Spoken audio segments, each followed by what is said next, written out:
8:30 9 ಗಂಟೆಯಿಂದ ಆರಂಭವಾದಂಥ ಈ ಸಂದರ್ಶನ ಇನ್ನೂ ಕೂಡ ಮುಂದುವರೆದಿದೆ. ಇನ್ನೂ ಒಂದು 50 ಜನ ವಿದ್ಯಾರ್ಥಿಗಳು ಸಂದರ್ಶನದಲ್ಲಿ ಭಾಗಿಗಳಾಗ್ತಾ ಇದ್ದಾರೆ. ಒಂದು ಸಾರ್ಥಕತೆಯ ಕಾರ್ಯಕ್ರಮ ಇದು ಅಂತ ನಾನು ಭಾವಿಸ್ಕೊಳ್ತೇನೆ. ಯುವಕರಲ್ಲಿ ಆತ್ಮವಿಶ್ವಾಸವನ್ನು ನಿರ್ಮಾಣ ಮಾಡಿದಂತಹ, ಯುವಕರಲ್ಲಿ ಕನಸುಗಳನ್ನು ಹುಟ್ಟು ಹಾಕಿದಂತಹ, ಯುವಕರಲ್ಲಿ ಭರವಸೆಯನ್ನು ಮೂಡಿಸಿದಂಥ ಕಾರ್ಯಕ್ರಮ ಇದು. ಉದ್ಯೋಗ ಸೇತು ಕೇವಲ ಯಾರಿಗೋ ವಿದ್ಯಾಭ್ಯಾಸವನ್ನು ಮಾಡಿದಂಥ ಯುವಕರಿಗೆ ಉದ್ಯೋಗವನ್ನು ಮಾತ್ರ ಕಲ್ಪಿಸಿದ್ದಲ್ಲ, ಯುವಕರಿಗೆ ಒಂದು ಆತ್ಮವಿಶ್ವಾಸವನ್ನು ನಿರ್ಮಾಣ ಮಾಡಿದೆ, ಕನಸುಗಳನ್ನು ಹುಟ್ಟು ಹಾಕಿದೆ, ಭರವಸೆಯನ್ನು ನಿರ್ಮಾಣ ಮಾಡಿದೆ ಅಂತ ನಾನು ಭಾವಿಸ್ತೇನೆ. ನಾವು ಆರಂಭದಲ್ಲಿ ಇದಕ್ಕೆ ಅರ್ಜಿಗಳನ್ನು ಆಹ್ವಾನ ಮಾಡಬೇಕು ಅಂತೇಳಿ ಆನ್ಲೈನ್ನಲ್ಲಿ ಕರೆಯನ್ನು ಕೊಟ್ಟಾಗ ಭಾಳ ದೊಡ್ಡ ಸಂಖ್ಯೆಯಲ್ಲಿ ಮೊದಲ 2 ದಿನದಲ್ಲೇ ಆನ್ಲೈನಲ್ಲಿ ನೀವೆಲ್ಲರೂ ಕೂಡ ಅರ್ಜಿಗಳನ್ನು ಸಲ್ಲಿಸಿದ್ರಿ. 1600ಕ್ಕೂ ಹೆಚ್ಚು ಜನ ಅರ್ಜಿಗಳನ್ನು ಸಲ್ಲಿಸಿದರು. ನಂತರ ಇದನ್ನು ನಿರ್ವಹಣೆ ಮಾಡಲಿಕ್ಕೆ ನಮಗೆ ಸಾಧ್ಯ ಇಲ್ಲ ಅಂತಂದಾಗ ನಾವು ಅರ್ಜಿಯನ್ನು ಸ್ವೀಕಾರ ಮಾಡೋದನ್ನು 3 ದಿನದಲ್ಲಿ ಕ್ಲೋಸ್ ಮಾಡಿದ್ವಿ. ಇಲ್ಲಾಂದಿದ್ರೆ ಇದು 3000 4000ಕ್ಕೆ ಮುಟ್ತಿತ್ತೇನೋ ಗೊತ್ತಿಲ್ಲ. ಒಂದು ದಿನದಲ್ಲಿ 1500ಕ್ಕೂ ಹೆಚ್ಚು ಜನರಿಗೆ ಸಂದರ್ಶನ ಮಾಡಲಿಕ್ಕೆ ಆಗೋದಿಲ್ಲ ಅನ್ನುವ ಕಾರಣಕ್ಕೆ ನಾವು ಅದನ್ನು ಆನ್ಲೈನಲ್ಲಿ ಕ್ಲೋಸ್ ಮಾಡಿದರು. ತುಂಬ ಜನ ನಮಗೆ ಫೋನ್ ಮಾಡಿ ನಮಗೆ ಇವತ್ತು ಅದು ಲಿಂಕ್ ಓಪನ್ ಆಗ್ತಾ ಇಲ್ಲ, ನಮಗೆ ಆನ್ಲೈನಲ್ಲಿ ಅಪ್ಲಿಕೇಶನ್ ಕೊಡಲಿಕ್ಕೆ ಆಗಲ್ಲ ಅಂತೇಳಿ ನೂರಾರು ಕರೆಗಳು ನಂತರವೂ ಕೂಡ ಬಂದಿತ್ತು. ಆದರೆ ಒಂದು ಸಂದರ್ಶನ ಅಂತಂದಾಗ ಅದನ್ನು ಅಚ್ಚುಕಟ್ಟಾಗಿ ನಡೆಸಬೇಕು. ಜನ ಬರ್ತಾರೆ ಎನ್ನುವ ಕಾರಣಕ್ಕೆ ಸಾವಿರಾರು ಜನರನ್ನು ಸೇರಿಸಬಾರ್ದು ಅನ್ನುವ ಕಾರಣಕ್ಕೆ ನಾವು ಇದನ್ನು ಲಿಮಿಟ್ ಮಾಡಿ, ಸೀಮಿತ ಮಾಡಿ, ಕೇವಲ 1600 ಜನರಿಗೆ, ನಾವು 1250 ಅಂತಲೇ ಅಂದ್ಕೊಂಡಿದ್ದು, ಅದರ ಒತ್ತಡ ಜಾಸ್ತಿ ಆಗಿದ್ದರಿಂದ 1600 ಜನರಿಗೆ ಇದನ್ನು ಸೀಮಿತ ಮಾಡುವಂಥ ಪ್ರಯತ್ನವನ್ನು ಮಾಡಿ ಇವತ್ತು ಅತ್ಯಂತ ಯಶಸ್ವಿಯಾಗಿ ಈ ವಿಕಾಸ ಸೇತುವಿನ ಸಂದರ್ಶನವನ್ನು ನಾವು ಮುಗಿಸಿದ್ದೇವೆ. ಆಯ್ಕೆ ಮಾಡಿದಂಥ 25ಕ್ಕೂ ಹೆಚ್ಚು ಕಂಪನಿಗಳನ್ನು ಇದಕ್ಕೆ ನಾವು ಕರೆದಿತ್ತು. ಇಲ್ಲಿ ಕೂತಿರೋರಿಗೆ ತುಂಬ ಜನರಿಗೆ ನೆನಪಿರಲಿಕ್ಕಿಲ್ಲ, ಯಾಕೆ ನಾವೆಲ್ಲ ಹೈಸ್ಕೂಲಿನ ವಿದ್ಯಾರ್ಥಿಗಳು ಇಲ್ಲಿ ಕೂತಿರೋವಂಥವ್ರು. 2015ರಲ್ಲಿ ಇದೇ ರೀತಿಯಾದಂಥ ಉದ್ಯೋಗ ಮೇಳವನ್ನು ಕಾರ್ಕಳದಲ್ಲಿ ನಾವು ಮಾಡಿದ್ವಿ. ಸುಮಾರು 102 ಕಂಪನಿಗಳನ್ನು ಅವತ್ತು ನಾವು ಕರೆದಿತ್ತು. 3000ಕ್ಕೂ ಹೆಚ್ಚು ಜನ ಇದರಲ್ಲಿ ಭಾಗವಹಿಸಿದ್ರು.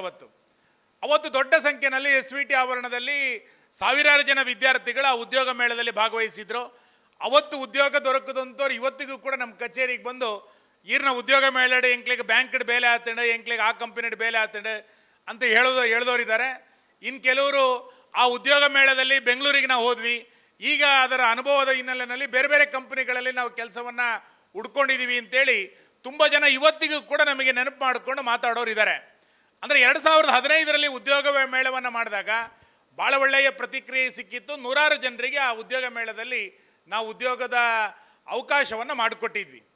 ನಂತರದ ದಿನಗಳಲ್ಲಿ ಬೇರೆ ಬೇರೆ ಸಂದರ್ಭದಲ್ಲಿ, ನಾನು ಸಚಿವನಾಗಿದ್ದಂಥ ಸಂದರ್ಭದಲ್ಲಿ ಉದ್ಯೋಗಕ್ಕೋಸ್ಕರ ತುಂಬ ಜನ ಬಂದಿದ್ದರು. ನನಗೆ ಅತ್ಯಂತ ಸಮಾಧಾನ. ನಾನು 17 ತಿಂಗಳ ಕಾಲ ಸಚಿವನಾಗಿ ಕೆಲಸ ಮಾಡಿದ್ದೆ. ಆ 17 ತಿಂಗಳ ಅವಧಿನಲ್ಲಿ ಇಂಧನ ಇಲಾಖೆಯಲ್ಲಿ 3000 ಜನರಿಗೆ ಉದ್ಯೋಗವನ್ನು ನಾವು ಕೊಟ್ಟಿದ್ವಿ. 1800 ಜನರಿಗೆ ನೇರವಾಗಿ ಎಕ್ಸಾಮ್ಗಳನ್ನು ಮಾಡಿ ಉದ್ಯೋಗದ ಆಫರ್ಗಳನ್ನು ಕೊಟ್ಟರು, ಅವರಿಗೆ ಅಪಾಯಿಂಟ್ಮೆಂಟ್ ಆರ್ಡ್ರನ್ನು ಕೊಟ್ಟಿದ್ವಿ. ಇನ್ನು 2000 ಜನರಿಗೆ ಹತ್ತತ್ರ ಎಕ್ಸಾಮ್ ಕಂಡಕ್ಟ್ ಮಾಡಿ ಫಲಿತಾಂಶವನ್ನು ಕೂಡ ಕೊಟ್ಟಿದ್ದು. ಆಫರ್ ಲೆಟ್ರ್ ಕೊಡೋಷ್ಟರೊಟ್ಟಿಗೆ ನಮ್ಮ ಸರ್ಕಾರ ಇರಲಿಲ್ಲ.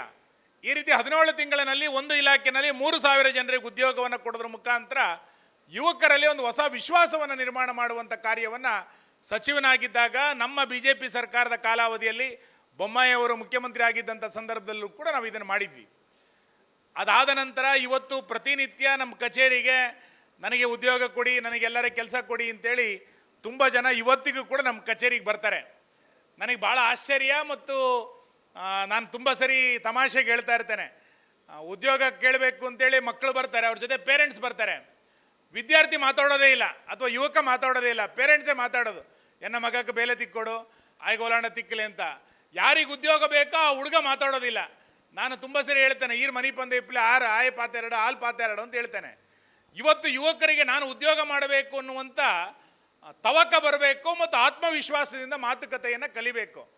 ಆ ಹಿನ್ನೆಲೆಯಲ್ಲಿಯೇ ಇವತ್ತು ನಮ್ಮ ಯುವಕರಿಗೆ ವಿಶ್ವಾಸ ನಿರ್ಮಾಣ ಆಗಲಿ ಎನ್ನುವ ಕಾರಣಕ್ಕೋಸ್ಕರನೇ ಈ ಉದ್ಯೋಗ ಸೇತು ಅನ್ನುವಂಥ ಅಭಿಯಾನವನ್ನು ಮಾಡಿದ್ದು. ಬಹುಶಃ ನಮ್ಮಲ್ಲಿ ಎಲ್ಲರಿಗೂ ಒಂದು 4 ಕಂಪನಿ 5 ಕಂಪನಿ 6 ಕಂಪನಿಗಳಿಗೆ 2 ನಿಮಿಷ 3 ನಿಮಿಷ ನೀವೆಲ್ಲರೂ ಕೂಡ ಸಂದರ್ಶನವನ್ನು ಇಂಟರ್ವ್ಯೂವನ್ನು ಕೊಟ್ಟಿದ್ದೀರಿ. ನಿಮಗೊಂದು ವಿಶ್ವಾಸ ನಿರ್ಮಾಣ ಆಗಿರ್ಬೋದು. ಮತ್ತು ಇವೆಲ್ಲವೂ ಕಂಪನಿಗಳನ್ನು ನೋಡಿದಾಗ ನಾನು ಉದ್ಯೋಗ ಮಾಡಬೇಕು ಅನ್ನುವಂಥ ಕನಸುಗಳು ಕೂಡ ನಿಮ್ಮ ಹತ್ರ ಪ್ರಾರಂಭ ಆಗಿದೆ. ಮತ್ತು ಎಲ್ಲಕ್ಕಿಂತ ಹೆಚ್ಚಾಗಿ ಇಂಥ ನಿಮ್ಮಿಂದ ಆಯ್ಕೆ ಆದಂಥ ಒಬ್ಬ ಶಾಸಕ ನಿಮ್ಮ ಜೊತೆಗೆ ಬೆನ್ನು ತಟ್ಟಿ ನಿಂತಾಗ ನಿಮಗೊಂದು ವಿಶ್ವಾಸದ ಭರವಸೆಯೂ ಕೂಡ ಇವತ್ತು ನಿರ್ಮಾಣ ಆಗಿದೆ. ನಾನು ಇವತ್ತು ಪಾಸ್ ಆಗಲಿಲ್ಲದ್ರೂ ತೊಂದರೆ ಇಲ್ಲ, ಮುಂದಿನ ದಿನಗಳಲ್ಲಿ ಇವತ್ತು ಯಾರಿಗೆ ಉದ್ಯೋಗ ದೊರಕಲಿಕ್ಕೆ ಸಾಧ್ಯ ಆಗಿಲ್ಲ ಅವ್ರು ಯಾರು ವಿಚಲಿತ ಆಗುವಂಥ ಅಗತ್ಯ ಇಲ್ಲ. ಮುಂದಿನ ದಿನಗಳಲ್ಲಿ ಇನ್ನಷ್ಟು ಹೊಸ ಕಂಪನಿಗಳನ್ನು ಕರೆಸಿ ನಿಮ್ಮೆಲ್ಲರಿಗೂ ಕೂಡ ಉದ್ಯೋಗವನ್ನು ಕೊಡಲಿಕ್ಕೆ ಬೇಕಾದಂಥ ವ್ಯವಸ್ಥೆಯನ್ನು ಶಾಸಕನಾಗಿ ಒಬ್ಬ ಹಿರಿಯ ಅಣ್ಣನಾಗಿ ನಿಮಗೆ ಖಂಡಿತ ನಾನು ಮಾಡಿಕೊಡ್ತೇನೆ ಅನ್ನುವಂಥ ಮಾತನ್ನು ಈ ಸಂದರ್ಭದಲ್ಲಿ ನಾನು ಹೇಳಲಿಕ್ಕೆ ಇಚ್ಛೆ ಪಡ್ತೇನೆ. ನಮಗೆ ಇವತ್ತು ಸಂತೋಷ, ಎಲ್ಲ ಬೇರೆ ಬೇರೆ ಕಂಪನಿಗಳು ಬಂದಿದ್ದಾರೆ. ಒಬ್ಬೊಬ್ಬ ಕಂಪನಿಯವರು 15, 20, 30, 50, 100ಕ್ಕೂ ಹೆಚ್ಚು ಜನರನ್ನು ಇವತ್ತು ಉದ್ಯೋಗ ತೆಗೆದುಕೊಂಡಿದ್ದಾರೆ. ಒಟ್ಟಾರೆ ಇವತ್ತು ನಾವು ಲೀಸ್ಟನ್ನು ನೋಡಿದಾಗ ನಮಗೆ 360 ಜನರಿಗೆ ಇವತ್ತು ನಾವು ಆಫರ್ ಲೆಟ್ರ್ಗಳನ್ನು ಈ 1600 ಜನರ ಪೈಕಿನಲ್ಲಿ 360 ಜನರಿಗೆ ಸ್ಥಳದಲ್ಲೇ ಉದ್ಯೋಗದ ಆಫರ್ ಲೆಟ್ರನ್ನು ಇವತ್ತು ನಾವು ಕೊಡ್ತಾ ಇದ್ದೇವೆ. ಸುಮಾರು 240ಕ್ಕೂ ಹೆಚ್ಚು ಜನರಿಗೆ ನಾವು ಶಾರ್ಟ್ ಲಿಸ್ಟನ್ನು ಮಾಡಿದ್ದಾರೆ. ಅವರು ಇವತ್ತು ಅವ್ರನ್ನ ಉಳಿದಂಥವ್ರನ್ನ ಇನ್ನಷ್ಟು ಶಾರ್ಟ್ ಲಿಸ್ಟನ್ನು ಮಾಡಿ ಬೆಂಗಳೂರಿಗೆ ಅಥವಾ ಕಂಪನಿಗೆ ಕರೆಸ್ಕೊಂಡು ಉಳಿದಂಥ ಮಾತುಕತೆಗಳನ್ನು ಮಾಡಿ ಆ 240 ಜನರಿಗೆ ಎಷ್ಟು ಜನರಿಗೆ ಕೆಲಸ ಕೊಡ್ಬೋದು ಅನ್ನುವಂಥ ಚರ್ಚೆಗಳು ನಡೆಯುತ್ತೆ. ಒಟ್ಟಾರೆ 600ಕ್ಕೂ ಹೆಚ್ಚು ಜನರಿಗೆ ಇವತ್ತು ಉದ್ಯೋಗದ ಭರವಸೆ ಸಿಕ್ಕಿದೆ ಎನ್ನುವಂಥದ್ದು ಈ ಕಾರ್ಯಕ್ರಮದ ಯಶಸ್ಸು ಅಂತ ನಾನು ಭಾವಿಸ್ತೇನೆ. 1600 ಜನ ಭಾಗವಹಿಸಿರೋದ್ರಲ್ಲಿ 600 ಜನರಿಗೆ ಕೆಲಸದ ಭರವಸೆ ಸಿಕ್ಕಿರುವಂಥದ್ದು ಸಾಮಾನ್ಯ ಸಂಗತಿಯಲ್ಲ. ಖಂಡಿತ ಒಂದು ಹೊಸ ಭರವಸೆಯನ್ನು ಈ ಸಂದರ್ಭದಲ್ಲಿ ಹುಟ್ಟು ಹಾಕಿದೆ. ನಾನು ಕಂಪ್ನಿಯವರ ಹತ್ರ ಹೇಳ್ತಾ ಇದ್ರು, ನಾವು 15 ಜನರ ಮೇಲೆ ಸೆಲೆಕ್ಟ್ ಮಾಡಿದ್ದೀವಿ ಸರ್, ಆದರೆ ಕೆಲವರು ಉಡುಪಿಗೆ ಬರಲಿಕ್ಕೆ ಹಿಂದೇಟು ಹೊಡಿತಾ ಇದ್ದಾರೆ ಅಂತ. ನಾನು ನಮ್ಮೆಲ್ಲ ಯುವಕರಿಗೆ ವಿನಂತಿ ಮಾಡೋದು, ಕಾರ್ಕಳದಿಂದ ಉಡುಪಿಗೆ ಹೋಗಿ ಬರಲಿಕ್ಕೆ ಯಾಕೆ ಹಿಂದೇಟು ಹಾಕ್ತಾ ಇದ್ದೀರಿ? ನಿಮಗೆಲ್ಲ ಒಂದು ಕಡೆ ಉದ್ಯೋಗ ಸಿಗುತ್ತೆ ಅಂತಂದಾಗ ವಿಶ್ವಾಸದಿಂದ ಹೋಗಬೇಕು. ಬೆಂಗಳೂರಿಗೆ ಹೋಗಬೇಕು, ಹುಬ್ಳಿಗೆ ಹೋಗಬೇಕು, ಬೆಳಗಾವಿಗೆ ಹೋಗಬೇಕು, ಮಂಗಳೂರಿಗೆ ಹೋಗಬೇಕು. ಎಲ್ಲ ಕೆಲಸಗಳು ಕೂಡ ನಮ್ಮೂರಿನಲ್ಲಿ ಸಿಗುತ್ತೆ ಎನ್ನುವಂಥ ನಿರೀಕ್ಷೆಗಳನ್ನು ಮಾಡಿಕೊಳ್ಳಿಕ್ಕೆ ಸಾಧ್ಯ ಇಲ್ಲ. ನನಗೆ ಬೆಳಿಗ್ಗೆ ಒಬ್ಬರು ಹೇಳ್ತಾ ಇದ್ರು, ನನಗೆ ಆಶ್ಚರ್ಯ ಆಯಿತು. ಆಶ್ಚರ್ಯ ಮತ್ತು ದಿಗ್ಭ್ರಮೆ ಏನು ಅಂತ ಕೇಳಿದರೆ, ಬೆಳಿಗ್ಗೆ ನಾನು 7:30ಗೆ ನನ್ನ ಕಚೇರಿಗೆ ಬರಬೇಕಾದ್ರೆ ರಸ್ತೆ ಬದಿನಲ್ಲಿ ಯಾರೋ ಒಬ್ಬರು ಹಲ್ಲುಚ್ತಾ ನಿಂತ್ಕೊಂಡಿದ್ರು. ಎಲ್ಲಿನವರು ಅಂತ ಕೇಳಿದರೆ ಕಡೂರಿಂದ ಬಂದಿದ್ದಾರೆ. ಕಡೂರಿಂದ ಏನಕ್ಕೆ ಕೇಳಿದ್ರೆ ಇಲ್ಲಿ ಉದ್ಯೋಗ ಸೇತುವಿನಲ್ಲಿ ಭಾಗವಹಿಸಬೇಕು ಅಂತ. ಉದ್ಯೋಗ ಹುಡುಕೊಂಡು ಬೇರೆ ಹೋಗ್ಲಿ ಬಿಡಿ, ಇಂಟರ್ವ್ಯೂ ತಗೊಳ್ಬೇಕು ಅನ್ನುವ ಕಾರಣಕ್ಕೆ ಕಡೂರಿನಿಂದ ಒಬ್ಬ ಯುವಕ ಇಲ್ಲಿಗೆ ಬರ್ತಾನೆ ಅಂತಂದರೆ ನಮ್ಮೂರಿನ ಯುವಕರು ಮಂಗಳೂರಿಗೆ ಉಡುಪಿಗೆ ಹೋಗ್ಲಿಕ್ಕೆ ಯಾಕೆ ಹಿಂದೇಟು ಹಾಕ್ತಾ ಇದ್ದೀರಿ? ನಿಮಗೊಂದು ವಿಶ್ವಾಸ ನಿರ್ಮಾಣ ಆಗಬೇಕು.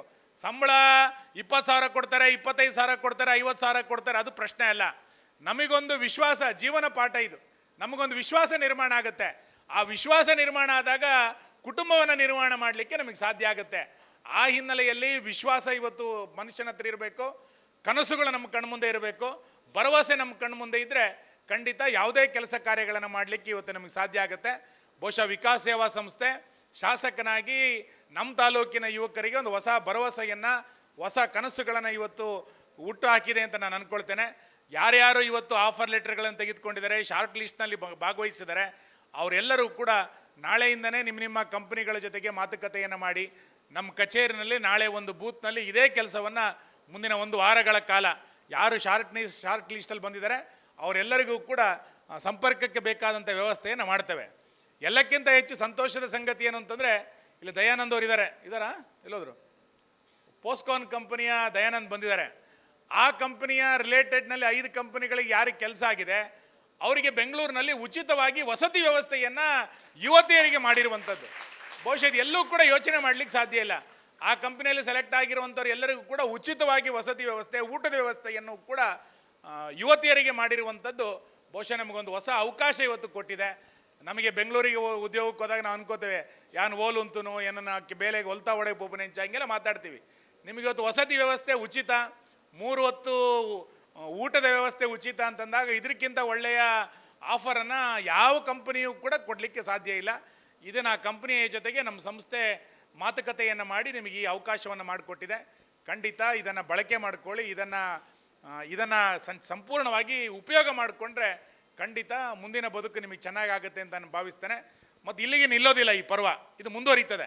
ಇವತ್ತಿಂದ ಪ್ರಾರಂಭ ಆಗಿದೆ, ಇದು ಮುಂದುವರಿತದೆ. ಪ್ರತಿ 2 ತಿಂಗಳಿಗೊಂದು ಸರಿ, 3 ತಿಂಗಳಿಗೊಂದು ಸರಿ ಈ ರೀತಿಯಾದಂಥ ಕಂಪ್ನಿಗಳನ್ನು ಆಯ್ಕೆ ಮಾಡಿ ನಿಮಗೆ 50 ಜನ 100 ಜನರಿಗೆ ನಿಮ್ಮನ್ನು ಸಂಪರ್ಕಕ್ಕೆ ಬೇಕಾದಂಥ ಒಂದು ಬ್ರಿಡ್ಜನ್ನು, ಸೇತುವೆಯನ್ನು ಮಾಡಿಕೊಡುವಂಥ ಕೆಲಸವನ್ನು ಖಂಡಿತ ನಾವು ಮಾಡ್ತೇವೆ. ಆಳ್ವಾಸ್ನವರು ಮೋನಾಳೂರು ಇಲ್ಲೇ ಇದ್ದಾರೆ. ಮೊನ್ನೆ ನಮಗೆ ವಿವೇಕ್ ಆಳೂರು ಕೂಡ ಬಂದು ಇದೆಲ್ಲದನ್ನು ಕೂಡ ಗಮನಿಸಿದರು. ಅವ್ರ ಕ್ಯಾಂಪಸ್ನಲ್ಲಿ ಪ್ರಗತಿ ಎನ್ನುವಂಥ ಉದ್ಯೋಗದ ಮೇಳವನ್ನು 10,000ಕ್ಕೂ ಹೆಚ್ಚು ಜನ, 15,000ಕ್ಕೂ ಹೆಚ್ಚು ಜನ ವಿದ್ಯಾರ್ಥಿಗಳ ಭಾಗವಹಿಸಿ 300-400 ಕಂಪನಿಗಳು ಬಂದಲ್ಲಿ ಭಾಗವಹಿಸೋದು ನಾವು ಕಾಣ್ತಾ ಇದ್ದೀವಿ.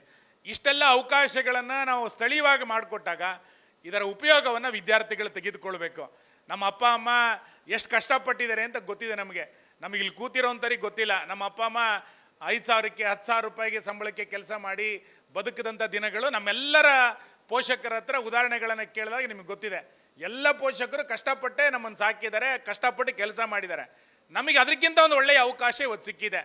ಇದನ್ನು ಬಳಕೆ ಮಾಡಿದರೆ ಖಂಡಿತ ಉಳಿದ ಯುವಕರಿಗೆ ನಮಗೆ ಇನ್ನಷ್ಟು ವಿಶ್ವಾಸವನ್ನು ನಿರ್ಮಾಣ ಮಾಡಲಿಕ್ಕೆ ಸಾಧ್ಯ ಆಗುತ್ತೆ ಅಂತ ನಾನು ಭಾವಿಸ್ತೇನೆ. ಆ ಹಿನ್ನೆಲೆಯಲ್ಲಿ ಇದರ ಉಪಯೋಗವನ್ನು ಪಡ್ಕೊಳ್ಬೇಕು ಅನ್ನೋಂಥ ಮಾತನ್ನು ಹೇಳ್ತಾ ನಾನು ಎಲ್ಲ ಯುವಕರಿಗೆ ವಿನಂತಿ ಮಾಡೋದು, ಇದರ ಇಡೀ ವ್ಯವಸ್ಥೆಯ ಹಿನ್ನೆಲೆಯಲ್ಲಿ ನಮ್ಮ BJPಯ ಕಾರ್ಯಕರ್ತರು, ವಿಕಾಸ ಸೇವಾ ಸಂಸ್ಥೆಯ ಉಳಿದ ಸ್ವಯಂ ಸೇವಕರು ಕಳೆದ 15 ದಿನಗಳಿಂದ ದೊಡ್ಡ ಪ್ರಮಾಣದ ತಯಾರಿಯನ್ನು ಮಾಡಿದ್ದಾರೆ. ನಾನು ಎಲ್ಲರ ಹೆಸರನ್ನ ಬಳಕೆ ಮಾಡೋದಿಲ್ಲ. ಸುಮಾರು 12 ಡಿಪಾರ್ಟ್ಮೆಂಟ್ಗಳಲ್ಲಿ ನಮ್ಮೆಲ್ಲ ಸ್ವಯಂ ಸೇವಕರು ಕೆಲಸ ಮಾಡಿದ್ದಾರೆ. ನಿಮ್ಮೆಲ್ಲರ ಪರವಾಗಿ ಆ ಸ್ವಯಂ ಸೇವಕರಿಗೆ ಧನ್ಯವಾದಗಳನ್ನು ನಾನು ಈ ಸಂದರ್ಭದಲ್ಲಿ ಸಲ್ಲಿಸ್ತೇನೆ. ಇಷ್ಟು ಅಚ್ಚುಕಟ್ಟಾದ ವ್ಯವಸ್ಥೆಗಳನ್ನು ಮಾಡಲಿಕ್ಕೆ ಅವರೆಲ್ಲರೂ ಕಾರಣೀಭೂತರಾಗಿದ್ದಾರೆ. ಅವರೆಲ್ಲರ ಸಹಕಾರದ ಕಾರಣಕ್ಕೆ ನಿಮಗೆ ಉದ್ಯೋಗ ಸಿಗಬೇಕು ಅಂತೇಳಿ ಇವತ್ತೊಂದಿನ ರಜೆ ಹಾಕಿ ಅವರೆಲ್ಲರೂ ಕೂಡ ಬಂದು ಇದರಲ್ಲಿ ಕೆಲಸವನ್ನು ಮಾಡಿದ್ದಾರೆ. ಹಾಗಾಗಿ ಅವರಿಗೆ ನಾನು ಅಭಿನಂದನೆಗಳನ್ನು ಸಲ್ಲಿಸ್ತಾ, ಇವತ್ತು 600ಕ್ಕೂ ಹೆಚ್ಚು ಜನರಿಗೆ ಏನು ಭರವಸೆ ಸಿಕ್ಕಿದೆ, ಇದರ ಸಂಪೂರ್ಣ ಉಪಯೋಗವನ್ನು ಪಡ್ಕೊಳ್ಳಿ. ಇನ್ಯಾರಿಗೆ ಸಿಗ್ಲಿಕ್ಕೆ ಆಗಿಲ್ಲ ಅವ್ರು ಯಾರೂ ಕೂಡ ನಿರಾಶೆ ಆಗೋದು ಬೇಡ. ಮುಂದಿನ ದಿನಗಳಲ್ಲಿ ಪ್ರಗತಿನಲ್ಲಿ ಭಾಗವಹಿಸಿ. ಅದು ಇನ್ಯಾವುದೋ ಸಂದರ್ಭದಲ್ಲಿ ನಿಮಗೆ ಖಂಡಿತ ಅವಕಾಶವನ್ನು ಮಾಡಿಕೊಡುವಂಥ ಪ್ರಯತ್ನವನ್ನು ನಾನು ಮಾಡ್ತೇನೆ ಎನ್ನುವಂಥ ಮಾತನ್ನು ಈ ಸಂದರ್ಭದಲ್ಲಿ ಹೇಳ್ತಾ, ಎಲ್ಲ ಬಂಧುಗಳಿಗೆ ಬೆಳಗಿಂದ ಸಂಜೆಯ ತನಕ ಭಾಗವಹಿಸಿದಂಥ ಎಲ್ಲ ಬಂಧುಗಳಿಗೆ, ಪತ್ರಕರ್ತರಿಗೆ, ಸ್ವಯಂ ಸೇವಕರಿಗೆ, ವಿಶೇಷವಾಗಿ ಕಂಪನಿಯಿಂದ ಬಂದಂಥ ಎಲ್ಲ ಪ್ರಮುಖರಿಗೆ ನಾನು ಧನ್ಯವಾದಗಳನ್ನು ಸಮರ್ಪಿಸ್ತೇನೆ. ನಮಸ್ಕಾರ.